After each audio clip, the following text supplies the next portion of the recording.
નમસ્કાર મિત્રો, હું સચિન કડિયા આજે એક એવા પરિવાર સાથે આપની મુલાકાત કરાવીશ કે જેને પરિચયની જરૂર નથી, પરંતુ તેમ છતાં પરિચય આપી દઉં છું. સ્વ નરેશ કનોડિયા, જેઓ ગુજરાતી ફિલ્મ ઇન્ડસ્ટ્રીઝના જે કહેવાય કે સુપરસ્ટાર હતા, અને તેમના સુપુત્ર જે કહેવાય કે હિતુ કનોડિયા, જેમનું ગુજરાતી ફિલ્મ ઇન્ડસ્ટ્રીઝમાં રાજ રહ્યું છે. આજે દિવાળી ના પ્રસંગે તેઓ કેવી રીતે દિવાળી ઉજવવાના છે, કનોડિયા મહેશ નરેશ જે હાઉસ છે તે ત્યાં આપણે ઉપસ્થિત છીએ.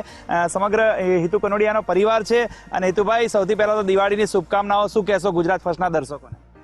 શુભ દિવાળી અને સાલ મુબારક. બધું ભેગી મજા કરી નાખજો, બહુ જોરદાર એવી રીતે જ એન્જોય કરવાનું તહેવાર, કે બીજી વાર આવે ના આવે અત્યારે તો મનાઈ જ લેવો છે. એવી રીતે કરીને જોરદાર વાળો તહેવાર મનાઈ લેવાનો.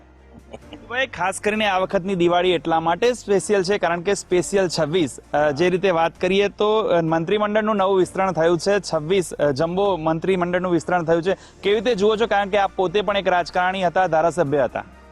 તમે વિચારો, જો માણસો જે આપણા કરતા હરતા હોય છે, આખા સરકાર ચલાવનારા, એ જો લોકો વધે છે, એટલા હાથ વધે છે, એટલું કામ વધારે થઈ શકે છે. લોકોની ચિંતા વધારે લોકો જો એક સાથે મળીને કરે તો વિકાસમાં વધારે વેગ આવી શકતો હોય છે. એટલે આઈ એમ સો હેપી કે 16ના 26 થયા, હવે વધારે ધમધમતું કામ થશે. મોના થીબા કનોડિયા, જેમને પરિચયની જરૂર નથી, ખાસ તમે અનેક ગુજરાતી મૂવી કરી છે, હિન્દીમાં પણ કરેલી છે, અને ખાસ કેવી રીતે આ વખતની દિવાળી પરિવાર સાથે ઉજવવાના છે તે જણાવો.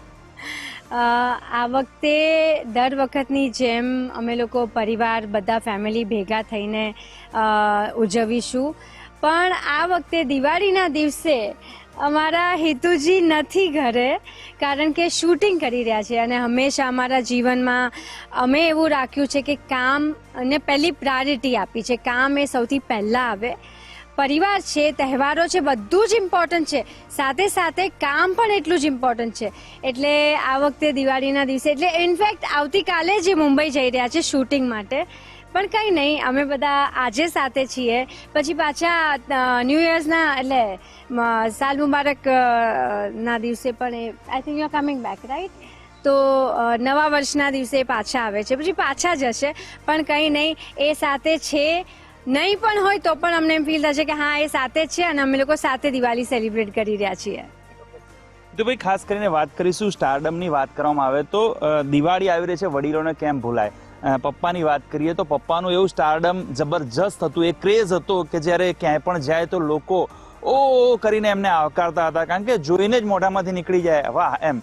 તો પપ્પાની એ સ્ટારડમ અને અત્યારની સ્ટારડમ આપ કેવી રીતે જોઈ રહ્યા છો? પપ્પાના ફોટો પાસે જ કહું તમને, આવો અંદર આવો. કેવી વાત છે કે પપ્પાએ જે ભોગ્યું છે ને, એ સુવર્ણકાળ, golden period of Gujarati film industry. ત્યારનું જે ઓડિયન્સ, ત્યારની જે વાત, ત્યારે તો આ બધું સોશિયલ મીડિયા વગેરે કે એવા બધા માધ્યમો એટલા બધા હતા નહીં. પણ અત્યારે જે રીતની આખી વાત છે ને, એ એટલી બધી કોમ્પિટિશન છે, એટલે ઓડિયન્સ થોડુંક વહેંચાયેલું છે. એટલે જે રીતે, જે પ્રકારે પપ્પાએ જે ભોગવ્યું છે સ્ટારડમ, એવું હવે કોઈ ભોગવે એવું મને જરા ઓછું લાગે છે. પણ આમ પણ જોવા જઈએ તો મિલેનિયમ મેગાસ્ટાર કોક જ થઈ શકે, બધા નથી થઈ શકતા. સુપરસ્ટાર બધા ઘણા લોકો થઈ શકે છે, પણ મિલેનિયમ મેગાસ્ટાર બનવું, કે અમિતાભ બચ્ચન બનવું, કે રજનીકાંત બનવું, કે નરેશ કનોડિયા બનવું, એ ભાગ્યમાં લોકોને બહુ ઓછું હોય છે. એટલે પપ્પાએ જે ભોગવ્યું છે એ અઘરું છે, પણ મહેનત સતત બધા ચાલુ રાખો, મેળ પડી જાય તો ખબર નહીં. ભાઈ, ખાસ કરીને જે પપ્પા વખતનો જે જમાનો હતો તે આખી વાત અલગ હતી. ગામડાઓ સુધી થિયેટર હતા, અત્યારે હવે મલ્ટીપ્લેક્સ થઈ ગયા છે. પરંતુ એક વાત એ પણ ચોક્કસ કહીશ કે મોરના ઈંડાને ચીતરવા નથી પડતા. અત્યારે હાલ જે રીતે આપ સોશિયલ મીડિયામાં અને ઇન્સ્ટા ઉપર જે રીતે ફોલોઅર્સ આપના વધી રહ્યા છે, આપની રીલ્સ જોવી દર્શકોને ગમે છે. કેવી રીતે આપ મોના મેડમને એ બધા મેનેજ કરો છો? આમાં છે ને, વધારે મોટો હાથ કહેવાય તો મોનાનો છે, કારણ કે એનો જે ચાર્મ છે, એની જે વાત છે, લોકોને ખૂબ ગમે છે. મોના મેડમના વધારે વિડીયો મોકલો, મોના મેડમનું વધારે રાખો રીલ, બધા લોકો એવી રીતે કહેતા હોય છે. સો આઈ ટ્રાય, અને અમે બંને સાથે મળીને કરીએ છીએ. જે આપણી ધરોહર છે, આપણું સંગીત છે, એ જ સંગીતનો ઉપયોગ કરીને અમે લોકો રીલ બનાવીએ છીએ અને લોકોની ડિમાન્ડ પર બનાવીએ છીએ. અમે લોકો એમણે મૂકી નથી દેતા. અમને લોકો મેસેજીસ કરે છે, ફોન કરે છે કે આ ગીત ઉપર કરો ને, અત્યારે હજી થોડાક વધારે રીલ બનાવો ને, એવું કરે ત્યારે જઈને અમે લોકો રીલ હોય કે યુટ્યુબ હોય અમે ત્યારે કરીએ છીએ. ઇનફેક્ટ શૂટિંગમાં વ્યસ્ત હોય તો અમે નથી મૂકી શકતા. આમ દર અઠવાડિયે અમારે મૂકવાનું હોય અને અમે ન મૂકી શકીએ તો અમને મેસેજીસ આવે, ડીએમ આવે કે કેમ તમે નથી મૂકતા, પ્લીઝ મૂકો. તો એમ પણ કે સર બિઝી છે તો તમે તો મૂકી દો, તમે એકલા કંઈક કરીને મૂકી દો. પછી તો અમે લોકોએ આપણે એવી રીતે કર્યું હતું કે મેં અહીંયાથી શૂટ કર્યું એક વિડીયો, એમણે ત્યાંથી કર્યું ને પછી અમે કમ્પાઇલ કર્યું, અમે ભેગું કરીને એવી રીતે અમે રિલીઝ કરીએ. પણ બહુ મજા આવે છે અને આ બ્યુટિફુલ ફેસ છે ને આ દિવાળીનો સમય અને જો લાઇટિંગ બધું અમે લોકોએ આમ મસ્ત સજાવ્યું છે અને ફટાકડા પણ ફોડવાના છે. થોડું અંધારું થાય એટલે ગ્રીન ક્રેકર્સ ફટાકડા. રાજવીર બહુ જ સમજદાર છે, એ કહે છે કે પોલ્યુશન થાય, પર્યાવરણને થોડું નુકસાન પહોંચે, તો અમે લોકો ગ્રીન ક્રેકર્સ ફટાકડા ફોડશું, મજા કરીશું, પરંતુ ધ્યાન રાખીને, સાવચેત રાખીને ગ્રીન ક્રેકર્સ લઈ આવવાના છીએ જેમાં ઓછો ધુમાડો થાય અને એવી રીતે અમે સેલિબ્રેટ કરવાના છીએ. તારે કંઈ કેવું છે બેટા? મને એ કેવું છે કે યુઝ્યુઅલી અમે ક્રેકર્સની સાથે સેલિબ્રેટ નથી કરતા, પણ અમે યુઝ્યુઅલી સ્વીટ્સ ખાઈને, મીઠાઈ ખાઈને એવી રીતે સેલિબ્રેટ કરીએ, ફેમિલી ટાઈમ કરીને એવી રીતે. Yes, family time is very important. બધા પોતપોતાની લાઈફમાં બહુ જ બિઝી છે. વાર તહેવારે બધા પરિવારજનો ભેગા થાય છે, એક સાથે મળે છે, એકબીજાના ઘરે જાય છે, ત્યારે ડાયટિંગ છોડી દે છે. અમારા જેવા લોકો મીઠાઈઓ પણ ખાઈ લે છે, ફરસાણ ખાઈ લે છે. એટલે આ બધી છૂટ તહેવારોમાં અમે લઈ લઈએ છીએ. મેઇન ઇમ્પોર્ટન્ટ કે બધા ભેગા થઈએ છીએ. આટલા બિઝી લાઈફમાં બધાની પોતપોતાની લાઈફ છે, બધા જ વ્યસ્ત છે. અચાનક આ વખતે દિવાળીના દિવસે જ મને શૂટિંગ આવી ગયું છે અને એ કરવું બહુ જરૂરી એટલા માટે છે કારણ કે પ્રોડ્યુસરની અમુક ડેટ્સના પ્રોબ્લેમ થયા છે. એટલે એ મેનેજ કરવા માટે એમણે રિક્વેસ્ટ કરી, બધા જેટલા કલાકારો છે એ લોકોએ પણ રિક્વેસ્ટ કરી કે હિતુભાઈ એક દિવસનું કંઈક મેનેજ કરો ને. એટલે મેં કીધું દિવાળી છે પણ તે છતાંય પપ્પા ને બાપા શીખવાડીને ગયા છે કે ભાઈ કામ હોય છે ને સૌથી અગત્યનું હોય છે, ફેમિલી સાથે આપણે સમય વિતાવો એ પણ એટલો જ અગત્યનો હોય છે. પણ અમુક એવી પરિસ્થિતિ સર્જાતી હોય છે કે જેમાં તમારે ડિસિઝન લેવું પડતું હોય છે. તો મેં ઘરના ફેમિલી મેમ્બર્સના મેં પહેલાં એ લોકોની પરમિશન લીધી. મારા વાઈફ છે, મારો દીકરો છે, મારા મમ્મી, ફેમિલી મેમ્બર્સ બધાને કીધું કે આવું થયું છે. બધાએ કીધું કે કાંઈ વાંધો નહીં, તમે કામ કરીને આવો, નેક્સ્ટ ડે આપણે લોકો મજા કરીશું. એટલે એ બેલેન્સ ને એ બધું રાખવું જરૂરી છે. એક રીલ માટે જે શૂટિંગ કરે ને એ એક વાત રહી ગઈ. એમાં એવું છે કે અમને સૌથી વધારે સપોર્ટ અને હેલ્પ અમારો રાજવીર કરે છે. અમુક વખતે કેમેરો પણ ચલાવે છે, અમુક વખતે અમારું ઓડિયો પણ અમને ચાલુ કરીને આપે છે. So he helps us making the reels. He is sometimes cameraman, he is sometimes sound man, એટલે બહુ જ હેલ્પ કરે છે. ઘણીવાર તો આખી રીલ એને જ શૂટ કરી હોય છે. મોનાબેન, ખાસ કરીને વાત કરીએ તો હિતુભાઈના સાથે આપના ખૂબ વખાણ સાંભળ્યા છે. વાત કરીએ તો મોનાથીબા એક એવું નામ હતું કે ફિલ્મ ઇન્ડસ્ટ્રીમાં આપ પણ હિરોઈન હતા. ત્યારબાદ કનોડિયા પરિવારમાં આવું, ત્યારબાદ થોડાક જ 1-2 વર્ષમાં જ હિતુભાઈના મોઢે સાંભળવા મળ્યું હતું કે મોના થકી હું થોડો સ્ટાઇલિસ્ટ બન્યો છું, મારી થોડી આખી રીતભાત બદલાઈ છે, જે અપગ્રેડ થઈ છે. અને ત્યારબાદ તેમનું રાજકારણમાં આવું, એ પછી તમે ફિલ્મોમાં ઓછા આવવા માંડ્યા કારણ કે રાજવીરની જવાબદારી હતી. હવે તેઓ રાજકારણમાં પણ નથી, ફિલ્મમાં પણ હવે નવી સારી ગુજરાતી ફિલ્મ ઇન્ડસ્ટ્રીઝનું જે છે તે વધી રહ્યું છે. હવે આપ કામ તરફ ફરી વળવા માંગો છો કે કેવી રીતે, શું દર્શકો જાણવા માંગે? જી હા, મેં 2023માં ડિસાઈડ કર્યું, એટલે મેં પહેલાં ઇન્સ્ટા રીલથી શરૂ કર્યું. રાજવીર ત્યારે 8 વર્ષનો થયો હતો, 2023, અત્યારે 10 વર્ષનો છે. તો ત્યારે મને થયું કે ચલો પહેલાં ટ્રાય કરી જો ઇન્સ્ટા રીલ્સથી, એમાં સારો પ્રતિસાદ મળ્યો મારા ફેન્સનો. પછી મેં ગયા વર્ષે એક ફિલ્મ કરી છૂટાછેડા, હિતુજી સાથે જ કરી અને એ મેચ્યોર લવ સ્ટોરી હતી. બહુ જ સરસ, બધાને પસંદ આવી. હમણાં જ એક ફિલ્મનું શૂટિંગ મેં પૂરું કર્યું, જે ફિલ્મનું નામ શક્તિ છે અને એ આર્ટ ફિલ્મ છે. બહુ જ મજાની ફિલ્મ આવવાની છે, આમ સ્ત્રી શક્તિ પર છે અને એ સરપ્રાઈઝ છે. એ જ્યારે રિલીઝ થશે, રિલીઝની તૈયારી હશે ત્યારે બધું રિવીલ કરવાના છે એ આખી વાત. પણ હવે મેં કામ સ્ટાર્ટ કરી દીધું છે. અને રહી સ્ટાઇલની, તો હું તમને સાચું કહું, સ્ટાઇલિશ તો પહેલેથી જ હતા. એટલે જ્યારે અમે લોકો આમ ડેટિંગ પીરિયડમાં કે બોયફ્રેન્ડ ગર્લફ્રેન્ડ હતા ને, ત્યારથી જ he was a super stylish, because he is a Bombay, south Bombay boy, you know, જે પેડર રોડ પર ઉછર્યા હોય, જય હિન્દ કોલેજમાં ભણ્યા હોય, એ કેવા સ્ટાઇલિશ હોય, યુ નો. એટલે સ્ટાઇલિશ તો પહેલાં જ હતા, પણ ગુજરાતી ફિલ્મોમાં અમુક પાત્રો એવા કરે, અમુક પહેરવેશો એવા કર્યા કે એવું લાગે કે નહીં, he is very traditional but he is a very stylish person. મારે થોડું એમને અપગ્રેડ તો ન કહેવાય, પણ થોડું ડિઝાઇનિંગ મેં એમના માટે કર્યું, અને એ એકચ્યુઅલી માન્યા મારું કે આ પહેરો ને આ ના પહેરો ને આવું, તો થોડું અમારા બંનેનું કોમ્બિનેશનથી, યુ નો, એવું લાગે છે કે oh he is upgraded or something. Rajiv, ખાસ કરીને વાત કરીએ તો જ્યારે નરેશ કનોડિયા જ્યારે હતા દાદા, ત્યારે દિવાળી ઉજવતા હતા. તે વખતની દિવાળીના પ્રસંગો, સ્મરણો તમને યાદ હોય તો કેવી રીતે ઉજવતા હતા? કેવી રીતે અત્યારે હાલ પણ દિવાળી છે યાદ કરો છો તેમને? ને પપ્પા મમ્મી સાથે આ વખતે કેવી રીતે દિવાળી ઉજવવાના છો? મને એકચ્યુઅલી યાદ બહુ નથી, કેમ કે હું ત્યારે બહુ નાનો હતો, પણ મને દાદાનું બહુ જ યાદ છે. દાદા મારા પાસે મારા પગ દાબતા, મારા સાથે ગીત ગાતા, એ બધું મને બહુ જ ગમે. કયું ગીત તું કહી શકે? કયું? હા, તમે કહો. દીકરો મારો લાડકવાયો, દીકરો મારો લાડકવાયો, કૃષ્ણનો અવતાર. એ ગીત હંમેશા પપ્પા રાજવીર માટે ગાતા. ઘણા બધા ગીતો ગાતા, પણ આ તો અચૂક રોજ રાતે ગાતા. અને એ જ્યારે સૂવા પડે ને ત્યારે, જેમ રાજવીરે કીધું ને કે અમે બધા પપ્પાના પગ દબાવીએ, ક્યારેક અમે વાતો કરતા હોય ને બધું, પણ પપ્પા રાજવીરના પગ દબાવે. તમે વિચારો, અને આ ગીત ગાય, એટલે આટલું બધું આમ રાજવીર તો હું કહેવાય કે ધન્ય થઈ ગયો. આમ આનાથી નસીબદાર બાળક કોણ હોઈ શકે કે પપ્પાએ આટલું. કેવી સિચ્યુએશન, દાદીના ખોળામાં માથું હોય, પલંગ ઉપર પડ્યા હોય.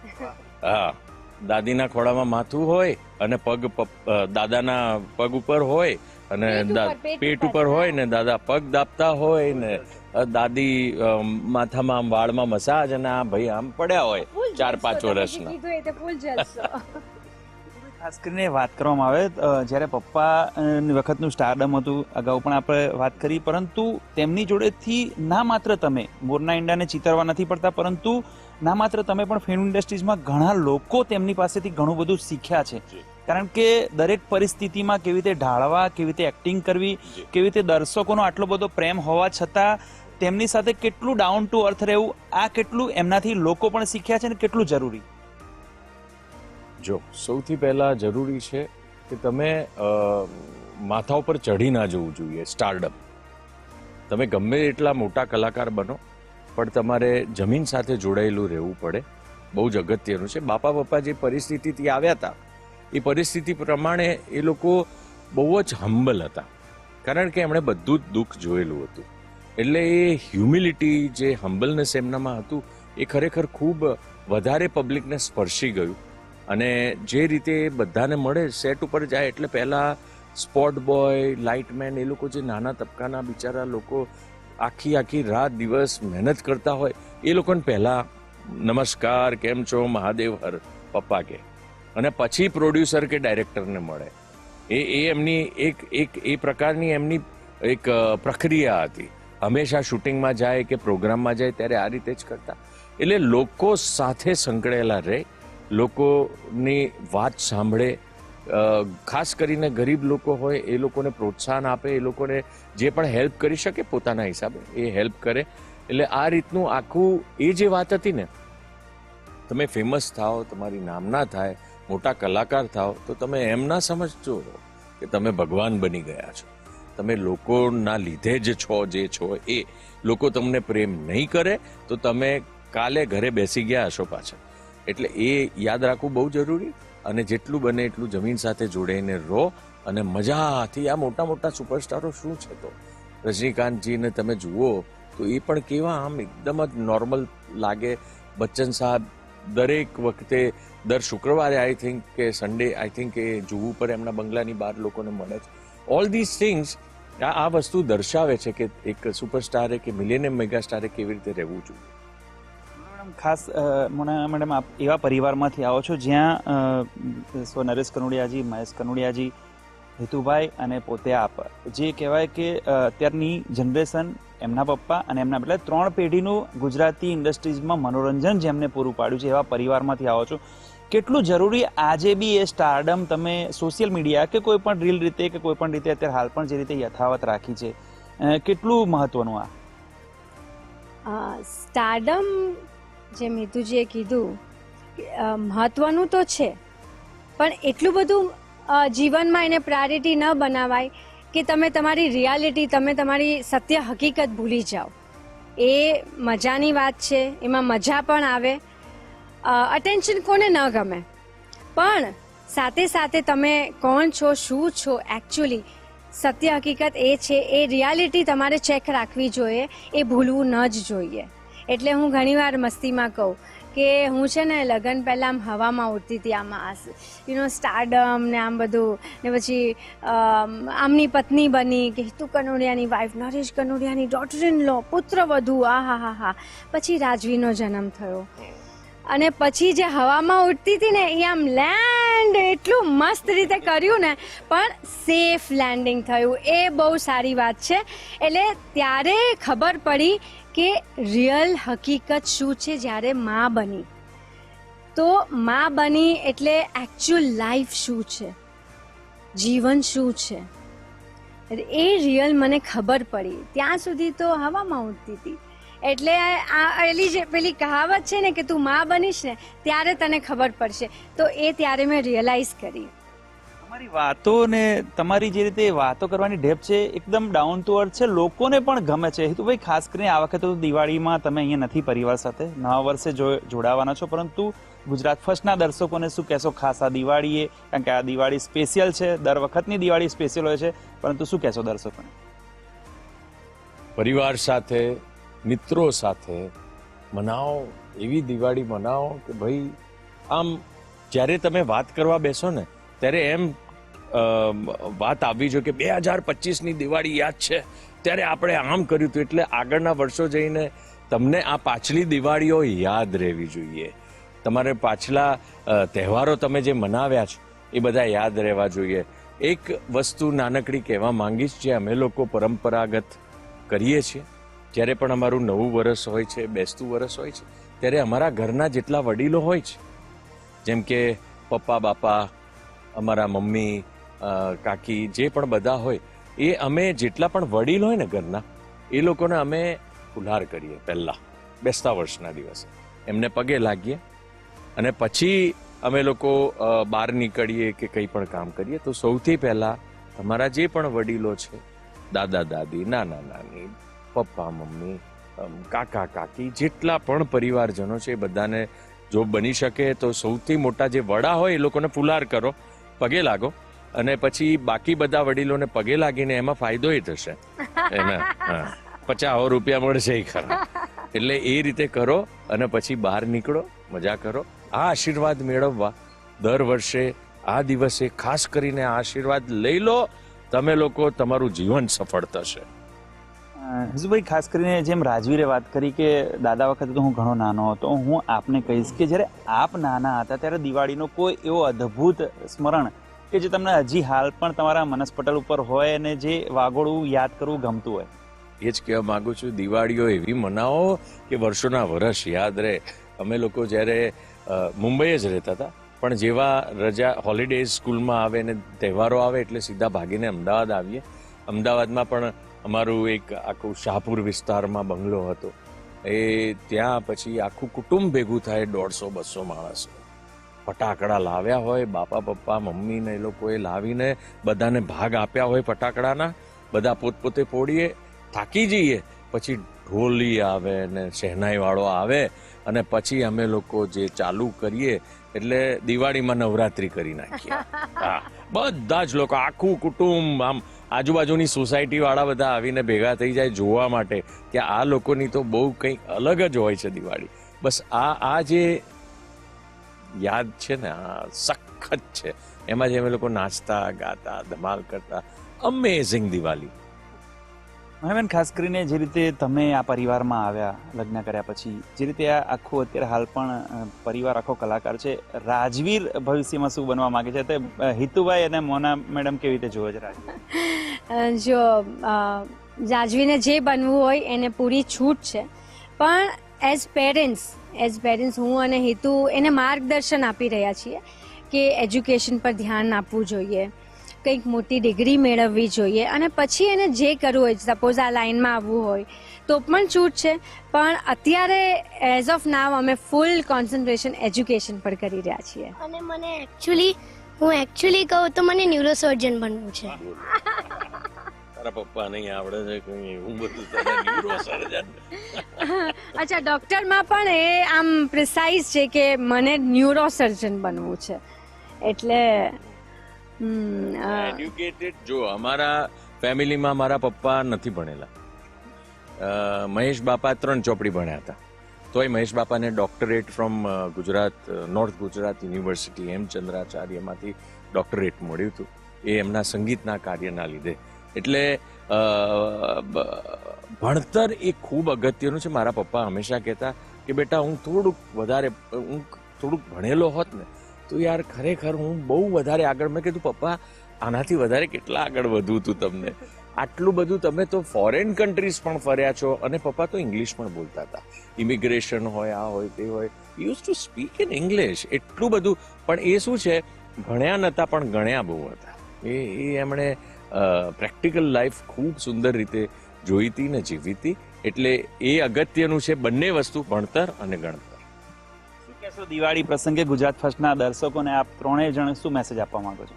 ગુજરાત ફર્સ્ટના દર્શકોને કનોડિયા પરિવાર તરફથી પહેલાં તો ખૂબ ખૂબ શુભકામનાઓ, happy Diwali, happy new year. એટલું કહીશ કે બહુ જ મજા કરો, એટ ધ સેમ ટાઈમ સાવચેતી રાખો.